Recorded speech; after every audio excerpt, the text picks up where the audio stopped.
There is a law in the United States called the War Powers Resolution. Congress passed it in 1973 after Vietnam. It says the president can commit American forces to war without congressional approval for 60 days. After 60 days, Congress must either vote to authorize the war or the president must withdraw. The law has existed for 53 years. It has never successfully ended a war, but it has never been tested quite like this. Day 60 is May 1st, 2026. Today, on Thursday, April 30th, the Senate voted on a war powers resolution for the 6th time since the Iran war began in late February. The measure would have directed the president to remove United States armed forces from hostilities within or against Iran unless explicitly authorized by a declaration of war or a specific authorization for use of military force. It failed. 47 senators voted for it, 50 voted against it. Susan Collins of Maine, for the first time since the war began, voted with the Democrats, becoming the first Republican to do so.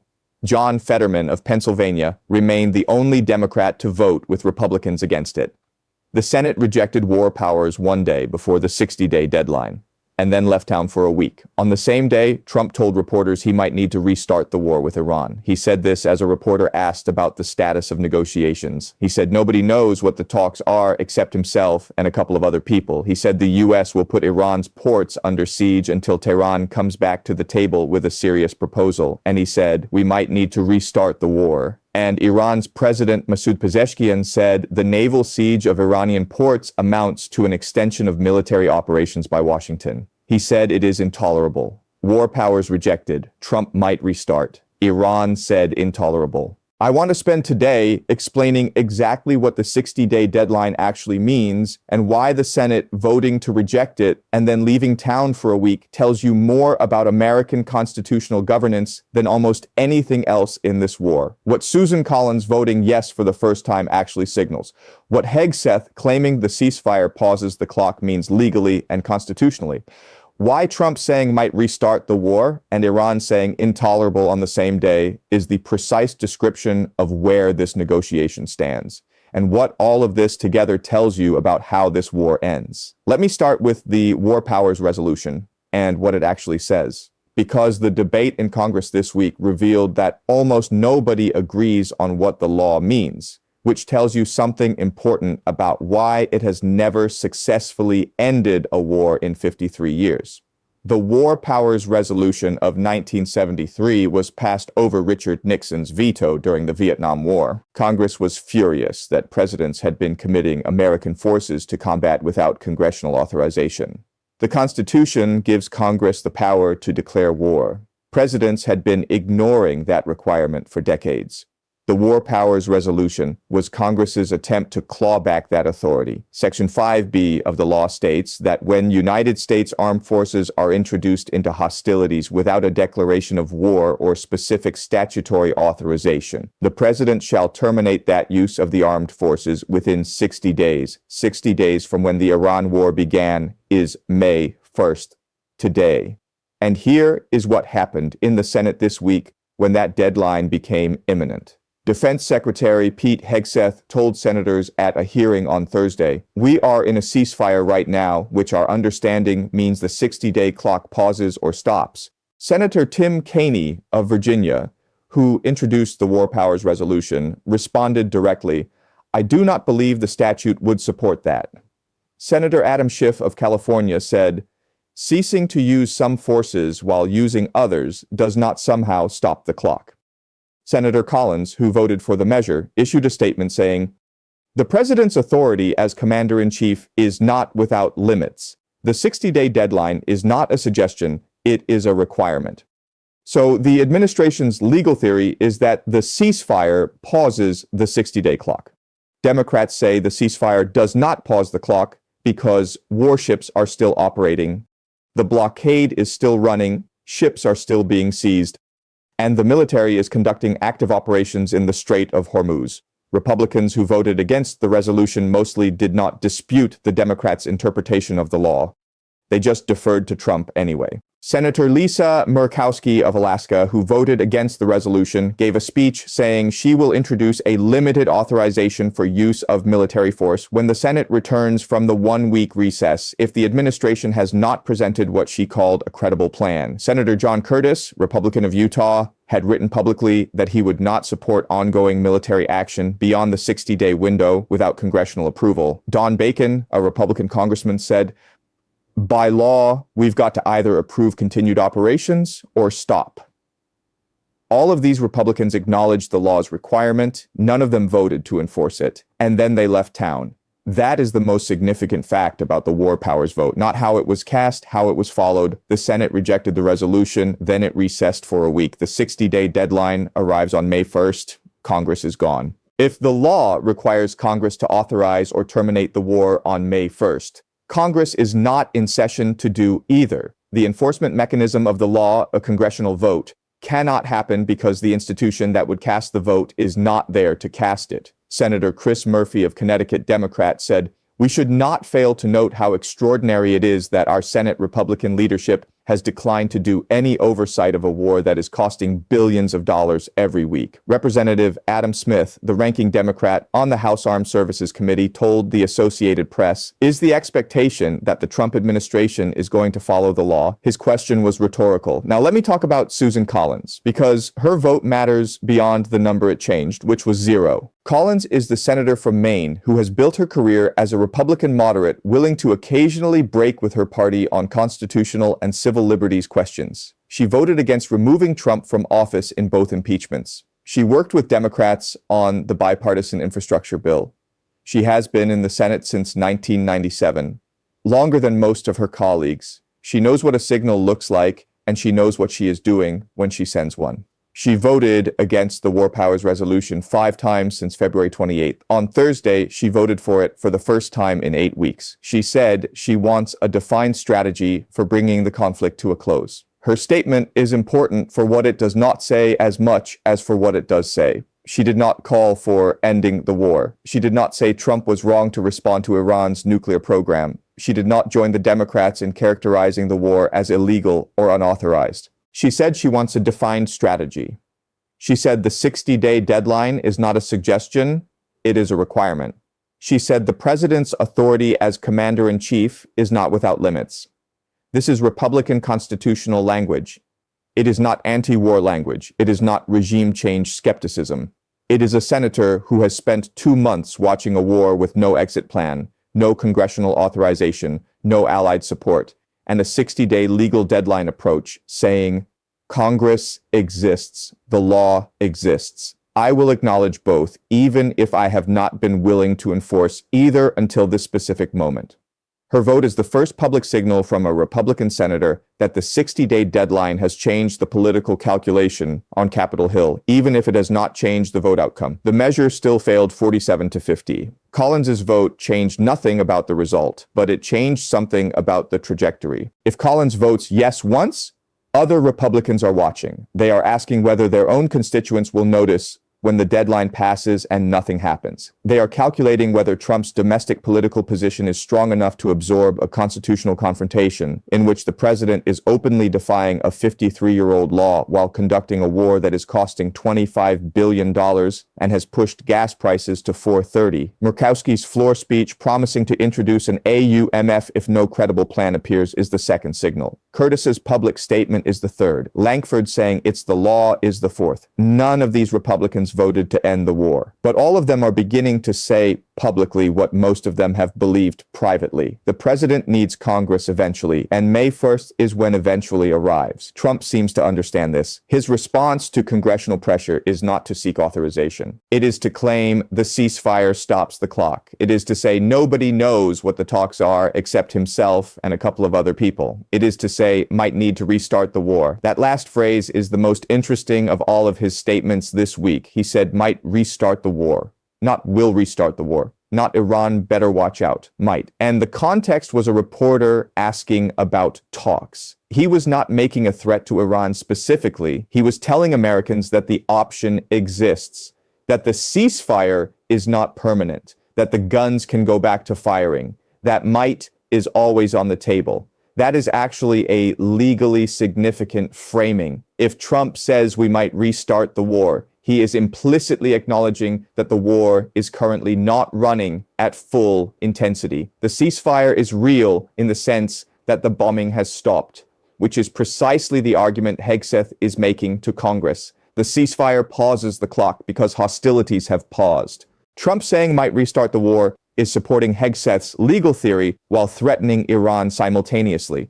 Both audiences hear what they need to hear. Iran's President Pezeshkian is the third voice. He said the naval siege of Iranian ports amounts to an extension of military operations by Washington and is intolerable. This is Iran's president using constitutional and legal language to describe the blockade. Extension of military operations, not war, not hostilities, operations. Why does that word choice matter? Because if the blockade is an extension of military operations, then the 60-day clock has not paused during the blockade. The ceasefire covers the bombing. The blockade is a separate, continued military operation. That is Iran's framing of the American legal debate, and it is more aligned with the Democratic senator's argument than with Hegseth's argument. The blockade is active. Ships are being seized. The USS Tuska was seized on Monday. The IRGC has seized ships in the Strait. The military is operating continuously. The clock runs throughout. Pezeshkian saying intolerable is not rhetoric for domestic consumption. He is Iran's president, a heart surgeon turned politician who won election in 2024 as a relative moderate. His political base is the reformist faction of Iranian politics that was most open to the JCPOA and to engagement with the West. When Pezeshkian says intolerable, he is not a hardliner performing for the IRGC. He is a moderate who has exhausted the argument for accommodation and is now using the language that even moderates resort to when the pressure passes a threshold they cannot publicly absorb. And his specific framing, extension of military operations, is Iran joining the legal argument about what the American president is constitutionally permitted to do past May 1st. Iran is saying the ceasefire did not pause anything. The operations continued in the Strait. The 60 days have elapsed. The law has been violated. Iran is making the Democrats' argument in international terms and directing it at the specific legal vulnerability of the Trump administration's war powers claim. This puts the war powers resolution debate in a completely different frame from how it is usually covered. It is not just a domestic American dispute about constitutional authority. It is a dispute in which Iran's president is taking a public position that aligns with American Democratic senators and against the White House's legal theory. The blockade is military operations. The 60 days are up. Congress has not authorized it. The law requires termination.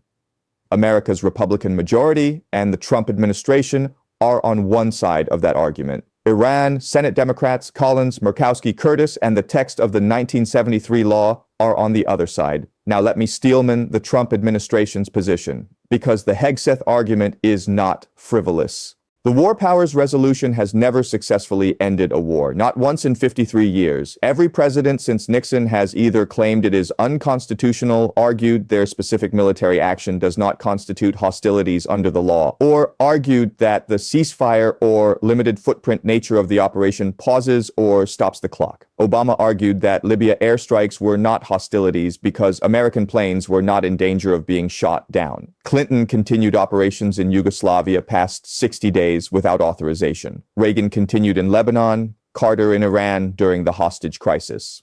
The law has been legally contested in every administration since 1973, and courts have consistently declined to adjudicate it, calling it a political question for Congress to resolve. If courts won't enforce it and Congress won't enforce it, the law is functionally unenforceable. That is not Hegseth's argument. He is arguing the ceasefire stops the clock. But even if that argument fails legally, the fallback is 5 decades of precedent showing that no military action has ever been stopped by this law. And on the blockade specifically, the administration argues that a naval blockade is not hostilities in the sense that the law contemplates. Hostilities means combat. The blockade is an interdiction operation. It restricts navigation, it seizes ships, but the direct use of lethal force is minimal. Hegseth is right that this is a different kind of military operation from the bombing campaign that ended with the ceasefire. Whether it crosses the threshold of hostilities under the 1973 law is genuinely contested. Here is where the Steelman collapses. The USS Tuska was fired upon and seized. The MSC Francesca was boarded by armed U.S. Navy personnel with weapons drawn. Iranian gunboats have exchanged fire with U.S. vessels in the strait. Multiple ships have been seized by both sides. People are at risk of lethal force in the Strait of Hormuz every day. That is not a peacetime interdiction operation. That is active military operations in a contested waterway where both sides have demonstrated willingness to use force. Collins put it precisely.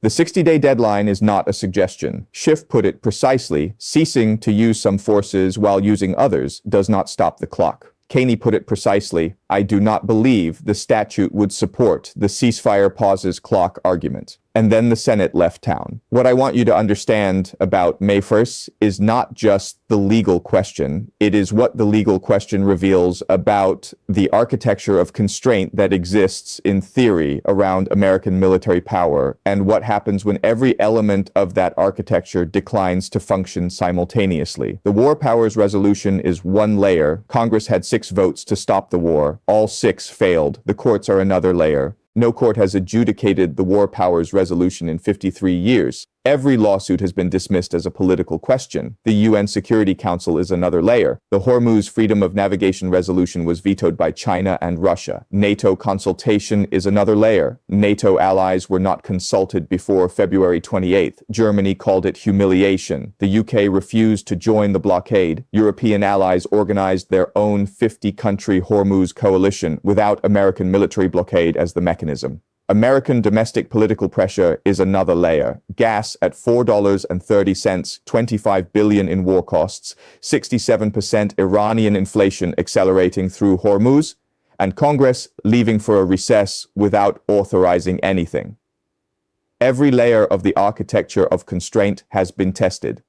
None of them has worked. Not the law, not the courts, not the international institutions, not the allies, not the domestic economic pressure on voters. The only thing that has functioned is the negotiating process. Slow, indirect, through Pakistan, producing a Hormuz first proposal that Rubio called better than expected and that the Situation Room reviewed and declined to accept on the nuclear sequencing. That process is the only mechanism that could end this war on terms both sides can live with. And that process is running in parallel with a constitutional crisis in which a 60-day law expires, Congress goes on vacation, the president says he might restart the war, and Iran's president says the current situation is intolerable. Iran's Pezeshkian calling it intolerable is not just a domestic political statement. It is Iran adding its voice to every institution that has said the American president does not have the authority he is exercising, and exercising past the deadline that the law requires. The 60-day law, the UN Security Council, NATO, Germany, Collins, Murkowski, Curtis, all saying some version of the limits exist.